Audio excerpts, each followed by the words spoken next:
Boa tarde. Hoje, quarta-feira, 16 de outubro de 2013, o RN Acontece está começando na tela da Band. Agente penitenciário teve um surto psicótico hoje na casa da sogra. Explosão de ponto de venda de fogos de artifício provoca pânico em Nova Cruz. Tribunais brasileiros apresentam baixa produtividade, diz Conselho Nacional de Justiça. Prefeito Carlos Eduardo vai copiar passe livre de João Pessoa para atender estudantes da rede municipal. O presidente estadual do Partido dos Trabalhadores, Heraldo Paiva, é o entrevistado desta quarta-feira. Agora, no RN Acontece.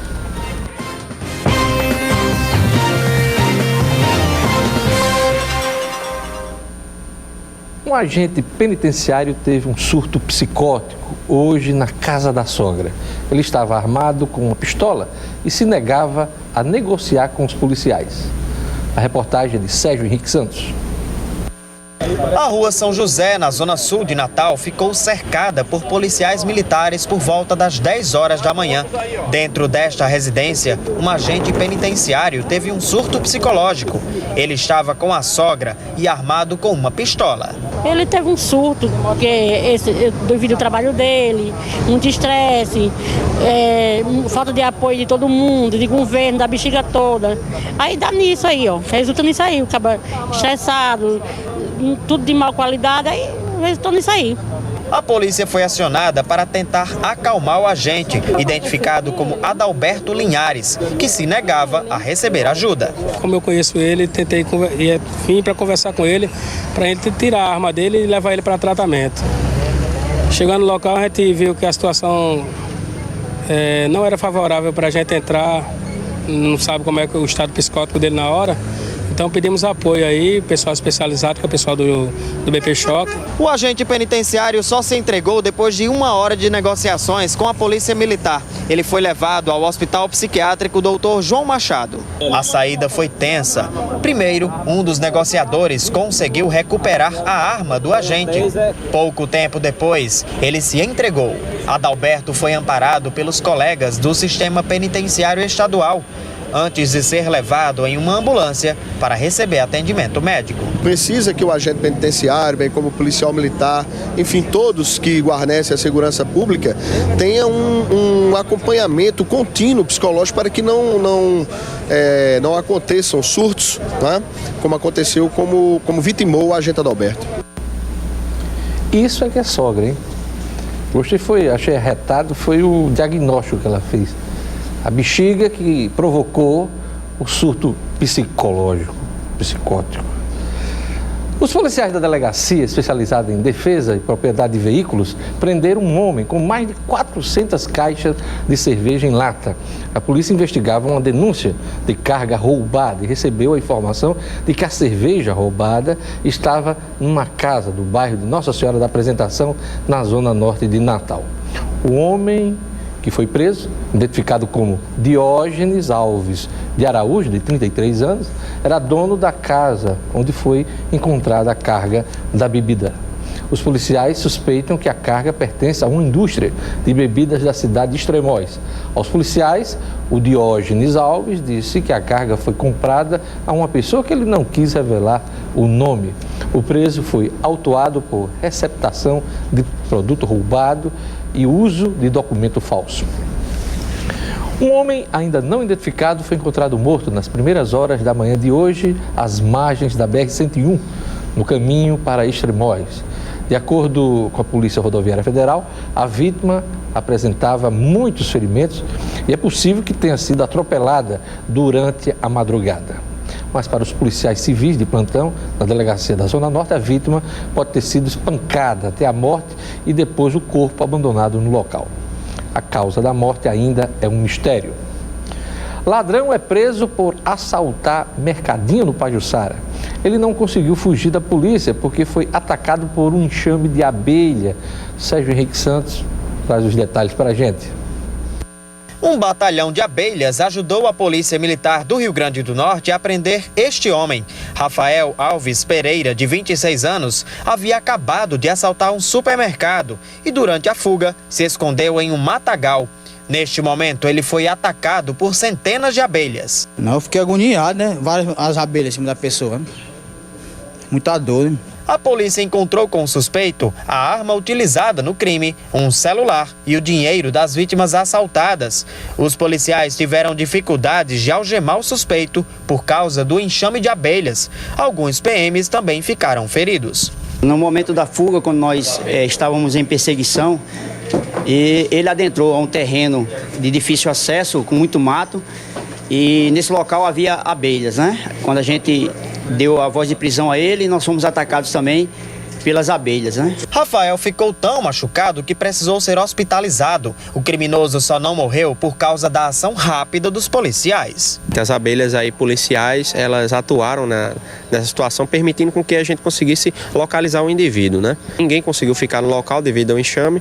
Nós, passado o tempo, nós tocamos fogo no mato e aí conseguimos afugentar assim as abelhas e de alguma forma evitar que o indivíduo viesse a óbito no local. Rafael responde a 7 processos na justiça por assalto, tráfico de drogas e até homicídio. Desde 2010, ele estava foragido da penitenciária estadual de Alcaçuz. Tava sem dinheiro, por isso que eu fiz esse negócio aí. Deu errado. Aí deu errado aí, me pegaram aí, mas tá tranquilo. Na cadeia, o suspeito reconhece que agora está são e salvo porque o socorro chegou a tempo. Sensacional. Se a polícia não chegar, não resolver, chama as abelhas.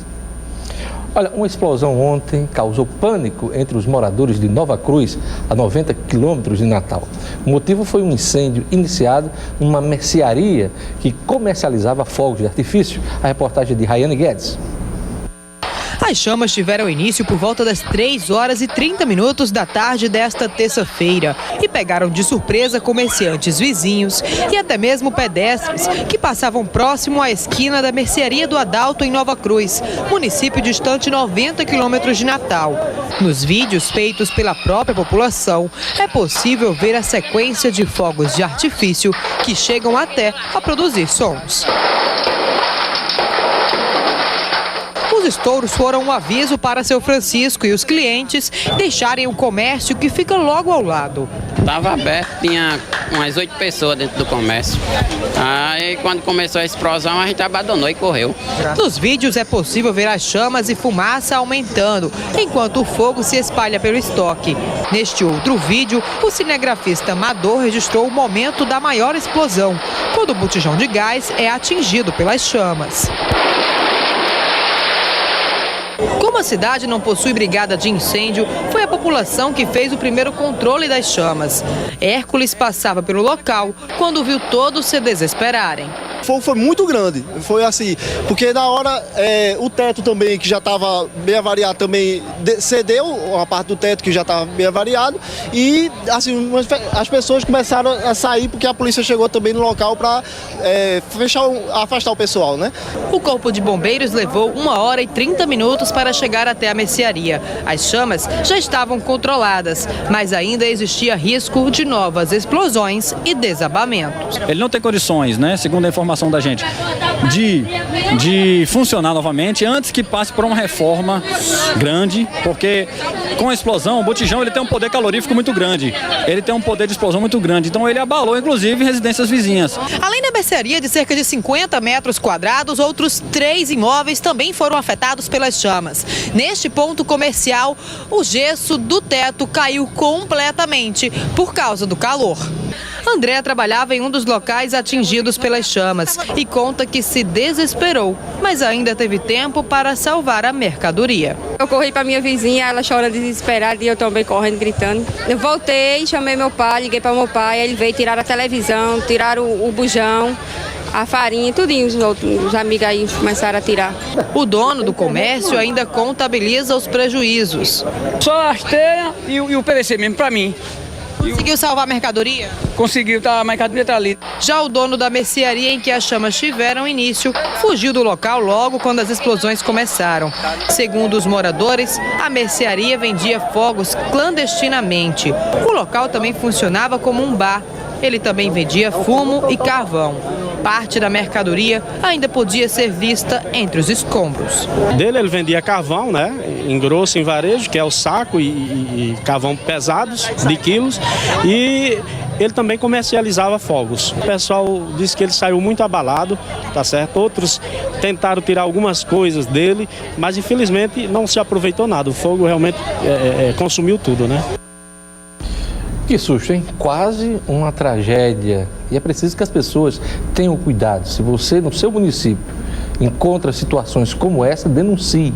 Porque esse tipo de convivência, de fogos de artifício com material combustível, com carvão, isso não pode acontecer e pode causar tragédias como essa. Então, toda atenção possível, porque a sorte de Nova Cruz, que não tem brigada de incêndio, é que tem o Hércules, como a gente mostrou aí na reportagem.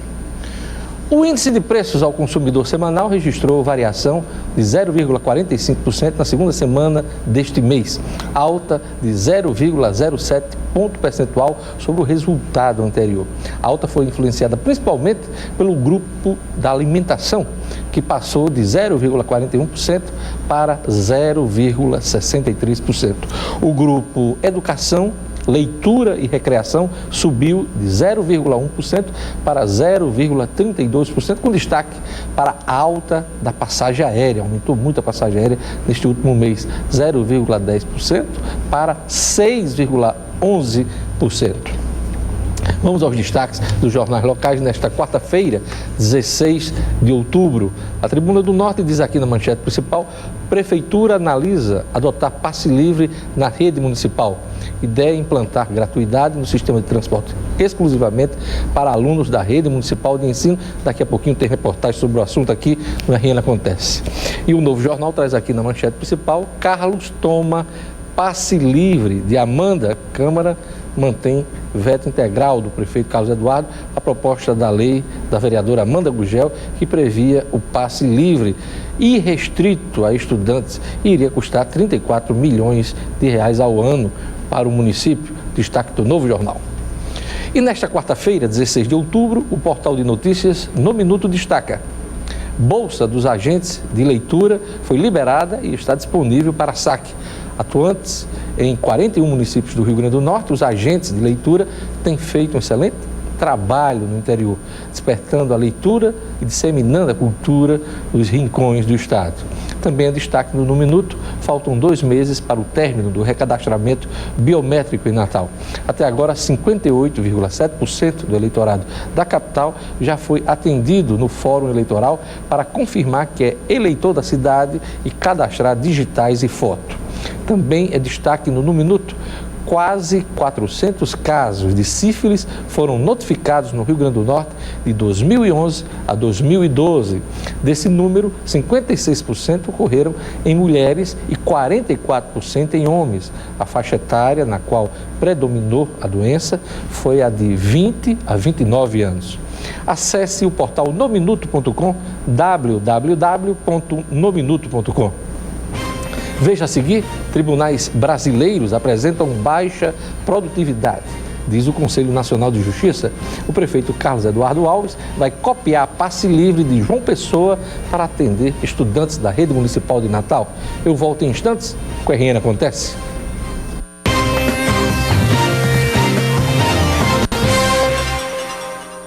Os tribunais brasileiros solucionaram apenas 30% dos processos em 2012.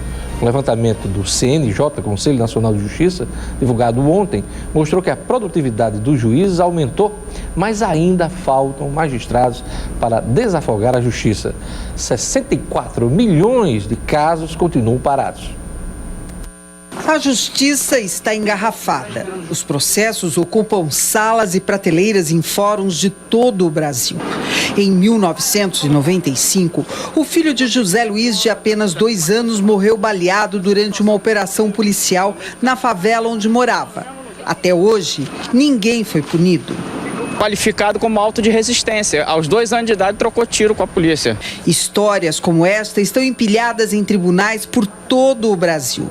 Um relatório do Conselho Nacional de Justiça divulgado hoje aponta que apenas 30% dos 92 milhões de processos em tramitação no país no ano passado foram concluídos.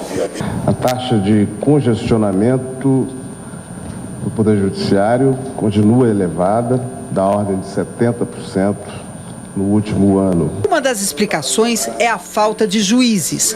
Eles são 17 mil no país.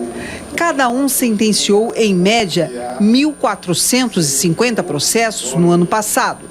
Mas não foi suficiente para fazer a fila andar. A execução dos processos se dá na vara, no juizado, no juízo de primeiro grau, que hoje não está tendo a infraestrutura necessária. Faltam funcionários, faltam oficiais de justiça, falta a condição básica para que o juiz possa, de fato, entregar ao cidadão aquilo que ele conseguiu no texto da sentença. O levantamento do CNJ mostra também que 10 dos 27 tribunais estaduais do país tiveram baixa produtividade. A situação em Goiás, Bahia, Paraíba, Tocantins, Espírito Santo, Piauí, Pernambuco, Mato Grosso, Roraima e Ceará é preocupante. O Rio de Janeiro, que é considerado um dos estados mais produtivos, tem quase 80% de processos emperrados. O Tribunal de Justiça do Rio Grande do Norte não ficou entre os 5 melhores, mas pode comemorar porque não figurou entre os 10 piores. Ficou na faixa intermediária. O índice de produtividade dos magistrados aqui ficou em 79%, menos mal. Situação complicada foi a do Tribunal Regional do Trabalho, 21ª região, com sede em Natal. O TRT do Rio Grande do Norte, obteve o pior índice de toda a Justiça do Trabalho, apenas 60%, numa média de produtividade de 85% para os demais tribunais do trabalho. O TRT do Rio Grande do Norte levou bomba, como se dizia antigamente nas escolas, Ou seja, a Justiça brasileira ainda está longe de um padrão de eficiência que atenda a todos. Faltam juízes, faltam servidores, falta estrutura. Isso fica evidente no tempo que um processo leva na justiça, em média, mais de 10 anos. E muitas vezes a justiça tarda e também falha. A Câmara começou a votar ontem um projeto de lei que trata da mini-reforma eleitoral, mas a apreciação da matéria não pôde ser concluída. Com sessão do Congresso Nacional marcada para o início da noite de ontem, os deputados tiveram que adiar a discussão do projeto, que pode ser retomada hoje. O relator da matéria, deputado Eduardo Cunha, líder do PMDB, chegou a ler seu parecer em plenário, no qual sugere diversas supressões ao texto original aprovado no Senado. A mini-reforma eleitoral foi apresentada para reduzir custos das campanhas eleitorais. E está distante, da proposta de reforma política tão falada no Congresso Nacional após as manifestações de rua. Trata-se apenas de um ajuste, de um remendo para os políticos gastarem menos com as campanhas eleitorais. Para a economia do bolso deles. Reforma política ampla, geral e restrita, nem pensar. É sempre assim. A Câmara Municipal de Natal manteve o veto do prefeito Carlos Eduardo Alves ao projeto do passe livre proposto pela vereadora Amanda Gugel. A repórter Gerlane Lima tem os detalhes. Aprovado por unanimidade em 2 votações, o projeto do passe livre da vereadora Amanda Gugel esbarrou nas negociações da Câmara Municipal. O veto do prefeito foi aprovado pelos vereadores por 10 votos a 9. Na sessão de ontem, terça-feira, dia 15, o primeiro a se pronunciar durante a sessão foi o líder da bancada governista, o vereador Júlio Protásio, que fez a contraproposta da prefeitura. Segundo ele, o prefeito deverá encaminhar à Casa Legislativa um novo projeto de passe livre, desta vez similar ao implantado na cidade de João Pessoa. Uma comitiva esteve no local e considerou a opção viável. O prefeito Carlos Eduardo, na tarde de ontem, vereador Felipe Alves, convidou o presidente da Câmara e o líder do governo para comunicar do veto ao projeto integral, ao projeto da vereadora Amanda Gugel. A reviravolta no projeto inflou os ânimos dos vereadores e manifestantes que acompanhavam a sessão. Amanda Gugel considerou os argumentos incoerentes e avisou que não aceitará mudança no atual projeto. Já Sandro Pimentel anunciou que irá pedir na Justiça o cancelamento da sessão. De acordo com normas da Câmara Municipal de Natal, seriam necessários 15 votos para derrubar o veto do prefeito. Mesmo com o impasse, Carlos Eduardo Alves afirmou que vai manter o projeto do passe livre, mas desta vez similar ao que era implantado em João Pessoa, quando os estudantes são beneficiados com passagens gratuitas de ida e volta para a escola. Olha, depois de ter sido acuado pela Câmara dos Vereadores, o prefeito Carlos Eduardo Alves virou protagonista do projeto do passe livre. Ontem, como a gente viu aí na reportagem, 15 vereadores enterraram a proposta de Amanda Gugel, que previa passe livre para todos os estudantes, sem restrições, na expectativa de votar o projeto que Carlos Eduardo Alves prometeu encaminhar ao parlamento. Passe livre apenas para os estudantes da rede municipal.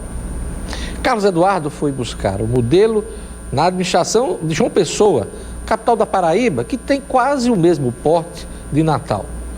Lá em João Pessoa, o subsídio custa ao prefeito Marcelo Cartacho, do PT, 400 mil mensais, 400 mil reais mensais. Uma equipe de secretários do prefeito esteve com Cartacho ontem e passou os dados para o prefeito de Natal. Carlos Eduardo fez as contas e concluiu que a prefeitura de Natal pode arcar com os custos do benefício nos moldes do que funciona na capital paraibana. Segunda-feira, ele vai encaminhar a nova proposta aos vereadores de Natal e aí a gente dá para sentir que teremos mais confusão à vista. A sessão de ontem foi bastante tumultuada. Derrotada, a vereadora Amanda Gugel bradava ontem, e como ela bradava ontem, que o prefeito Carlos Eduardo manobrou para tomar a ideia das mãos dos verdadeiros autores do projeto, ela própria e os movimentos do passe livre e da revolta do busão, e também para restringir o alcance da medida. E Amanda Gugel tinha motivos para gritar em tom de desespero. A diferença financeira entre as propostas é enorme. Enquanto a proposta do prefeito deve custar aos cofres municipais algo em torno de 4,8 milhões de reais por ano, a do projeto vetado custaria mais de 33 milhões de reais por ano. O prefeito Carlos Eduardo Alves, que alimenta a ideia de candidatura ao governo estadual, não poderia simplesmente vetar a proposta do passe livre aprovado pelos vereadores. Estranhamente, volto a dizer, por unanimidade dos votos dos presentes em 2 votações na Câmara Municipal de Natal. Carlos Eduardo tinha que propor alternativa e foi o que ele fez. Ao adotar um modelo que funciona na prefeitura do Partido dos Trabalhadores, o prefeito natalense fez uma jogada política para minimizar o desgaste de barrar o passe livre total. O jogo está empatado, resta agora saber como se dará a votação do projeto governamental. A bola está nos pés do prefeito. O circo, denominado pela vereadora Amanda Gugel, está pegando fogo. Os palhaços que se cuidem. Quem gosta de esportes, valoriza uma vida saudável, não pode ficar fora dessa, hein? 5ª corrida noturna do SESI, dia 19 de outubro, em Natal, vai reunir industriários e toda a comunidade com distribuição de muitos prêmios. A corrida do SESI será na Via Costeira, que recebe o evento pela primeira vez. Serão baterias de 5 quilômetros e 10 quilômetros nas categorias infantil, de 4 a 13 anos, e adulto, a partir das 3 da tarde. São mais de 15 mil reais em prêmios. Além disso, os industriários classificados em primeiro lugar no masculino e no feminino ganharão viagem com todas as despesas pagas para participar da corrida de São Silvestre, em São Paulo, hein? Que bacana! Participe! Acesse o site rn.sesi.org.br/corrida Corrida Noturna e inscreva-se. A taxa de inscrição custa R$ 40. Funcionários do Sistema Fierne e industriários têm inscrição gratuita. Corrida Noturna do SESI, dia 19 de outubro, na Via Costeira. Uma realização SESI-RN. No próximo bloco, eu vou entrevistar o presidente estadual do PT, vereador de São Gonçalo do Amarante, Heraldo Paiva. Eu volto em instantes.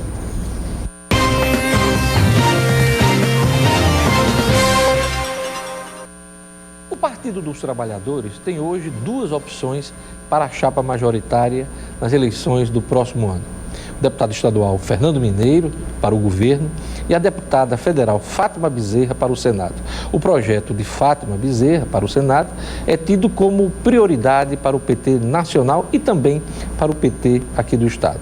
Mas o burburinho dos bastidores da política é que Fátima pode ser escanteada por eventuais aliados como o PMDB e o PSB.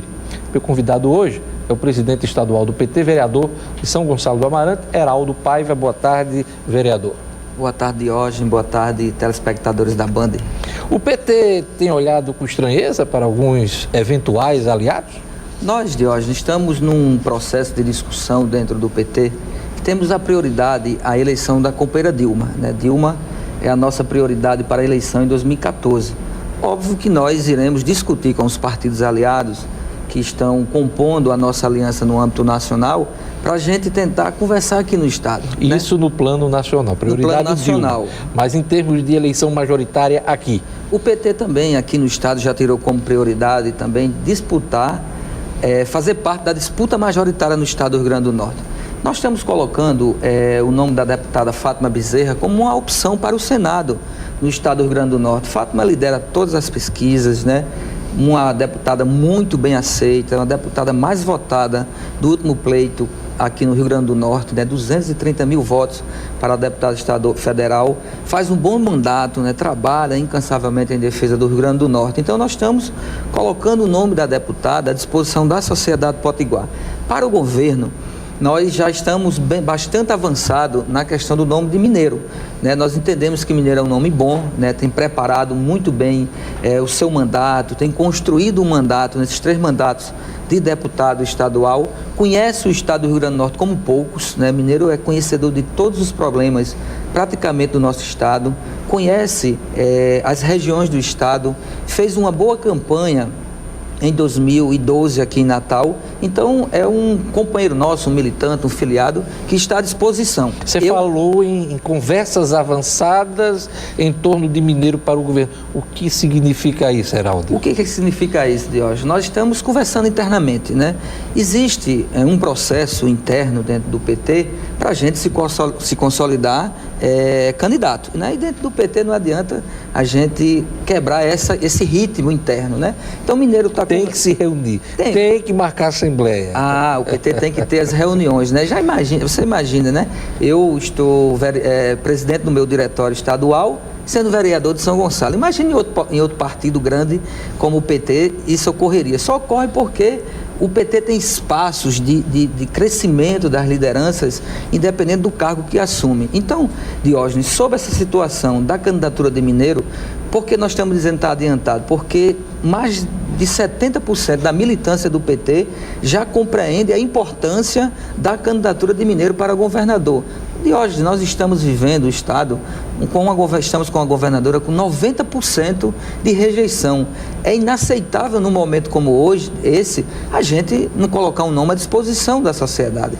E Mineiro é um nome que está preparado para isso. E ele já disse que topa, né? Topa. Teve reunido com a Executiva Nacional, falou, aqui mesmo no RN acontece, ele declarou, mas só quer ser candidato, só vai ser candidato se tiver a união do partido. O que é que ele quis dizer com isso? Diógenes, é o seguinte, nós precisamos compreender que, por exemplo, como é que Mineiro foi candidato na última eleição a prefeito do Natal, né?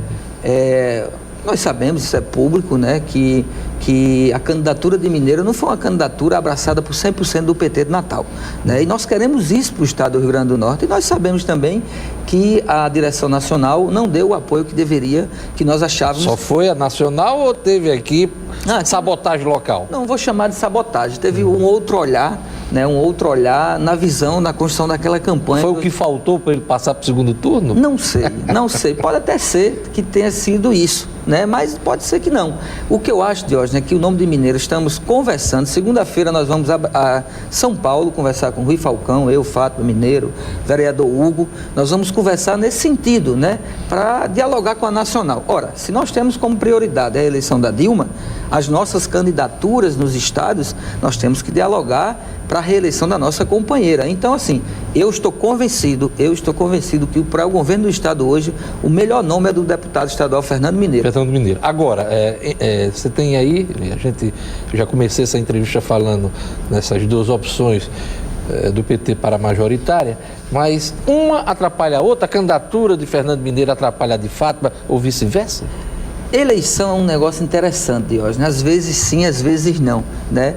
A gente não pode dizer nem que sim, nem que não. Eu acho que nesse momento não atrapalha nem Fátima, a candidatura ao Senado atrapalha a candidatura de Mineiro para o governo, nem vice-versa. Então é não. Eu acho que as duas somam, né? As duas se complementam, né? São dois companheiros, né? A companheira Fátima e o companheiro Mineiro, que tem uma história, que tem um mandato, né, que tem uma vida em defesa do Rio Grande do Norte. Então nós estamos convencidos que nós podemos fazer essa disputa. Óbvio que a gente vai dialogar com o conjunto dos partidos que compõem a nossa base nacional, né?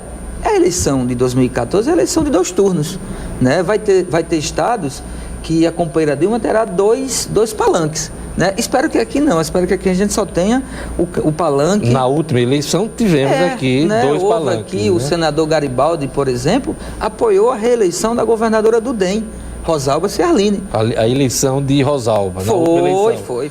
Mas apoiou Dilma. Apoiou Dilma. E acabou ministro de Dilma. E acabou sendo premiado como ministro. Né? Então, assim, essa é uma discussão que nós do PT vamos fazer, né, tranquilamente. Eu estou convencido que o melhor nome para governar o estado do Rio Grande do Norte hoje é o nome de Mineiro. Eu conheço muito bem, Mineiro Natal conhece com 5 ou 4 mandatos de vereador, que ele teve aqui na capital, como parlamentar, 3 mandatos de deputado estadual. O Mineiro conhece o estado do Rio Grande do Norte como um todo. Como é que o PT acompanha as notícias de que o PMDB, o PSB estão se aliando aí e isolando o PT nessa questão da chapa majoritária e pode até escantear Fátima Bezerra? Você falou muito bem, o PT só acompanha, né? Porque até agora não conversou com o PMDB. Aqui no estado do Rio Grande do Norte, nós não conversamos com o PMDB.